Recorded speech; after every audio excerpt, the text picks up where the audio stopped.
You have 9 Thank minutes. you, Honorable Presiding Member. We are debating the mid-year fiscal position of the country through the report that came out with regards to 2001. But at this very time, Honorable Presiding Member, we have a section of the country, which is the teachers community and the principals, protesting on the roads for the last several months.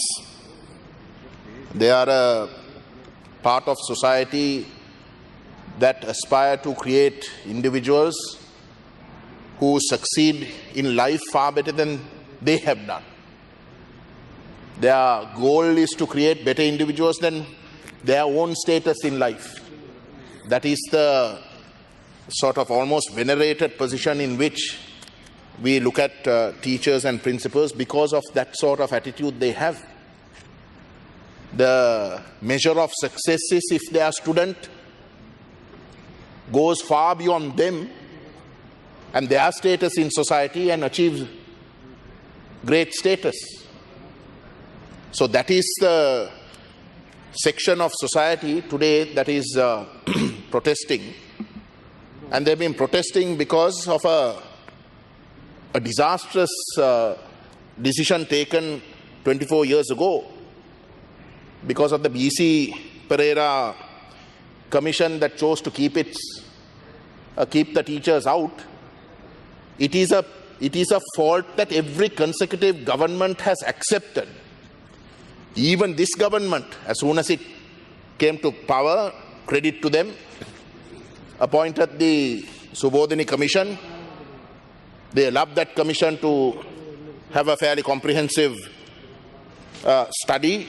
Eventually, when the Subodhini Commission came out with the report, the teachers' union accepted that report, but the government has not implemented it. The unions have been asking for that report that this government itself called for to be implemented, and if that is done, they will give up the protest. Government has said that for various reasons, because of COVID, the economic situation, that they are unable to implement that report. The unions have come down even further. They have come down further, and as an interim measure, recognizing the economic situation of the country, as an interim measure, they are prepared to consider the 2018, when the previous government was in power. There was a ministerial committee report that came out and made various suggestions in 2018. As an interim measure, the unions are prepared to accept that instead of the full implementation of the Subodhini Commission. And yet, the government is not prepared to commit to that. Instead, what the government is saying is that the 2018 suggestions, they will implement in 4 stages. They will divide it into 4 sections and implement it over 4 stages in 4 years. Even that, the unions are saying, you implement it in one go and make the 2018 proposals as part of the Subodhini Commission, and they will give up those protests and they will go back to work. Surely, Honorable Presiding Member, that position taken up by the teachers' union and the principals, you can't possibly find a more reasonable position for a section of society that has been victims for over 24 years. And what's more, every single government has acknowledged that a great fault has been done, an injustice has been done to them.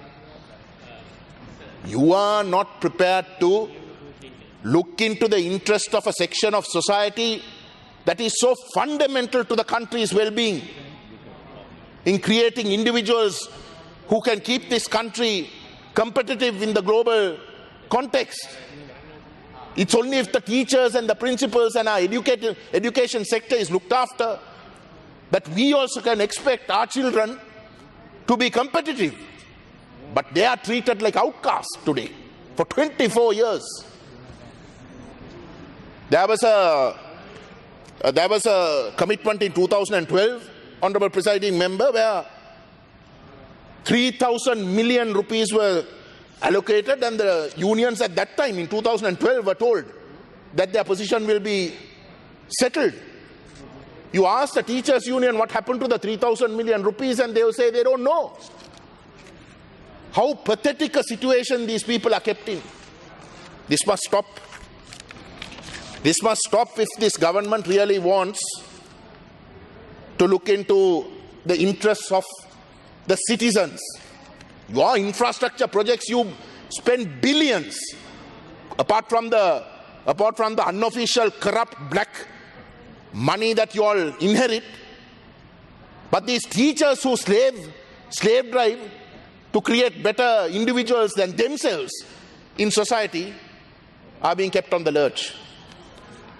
This country will be cursed, Honourable Presiding Member, if we go on in this way. And in this context, the government is announcing that schools that have less than 200 children will be opened on the 21st of October. Why are you doing this when the teachers are protesting? You're not prepared to come to a compromise with them, to an agreement with them. You're opening the schools. What are you trying to do? You're trying to set the larger society against those teachers. We urge members of society not to fall for this trap. Not to fall for the trap what this government is trying to do. They are lining their pockets, but they are not willing to address a grave injustice that has been done to the teachers for over 24 years, and not to join the government in penalizing and victimizing those already desperate sections of society. So, in this context, Honourable Presiding Member, I don't wish to take much more time. The 27-2 statement made by the Honourable Anurakumara Dissanayake was replied by the Honourable Minister for Education, Dinesh Gunawardena.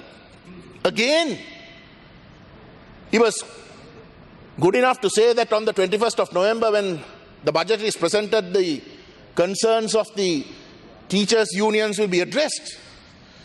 But how are you going to address it? You should have actually given those assurances today to this House. Or if you are saying that you will address it and you know that you are going to have it addressed in the budget by the 21st of November, why can't you call the teachers right now and tell them and come to an agreement with them and give those assurances directly to them? Why can't you be more specific when they have told you repeatedly that if you agree as an interim measure to make the 2018 proposals as part of the Subodhani Commission measures, and if you are prepared to implement the 2018 measures immediately in one go, that they will get off the streets when they have told you that, without being specific in replying to the 27-2 statement, for you merely to give a very vague answer and say that by the 21st of November this matter will be addressed is one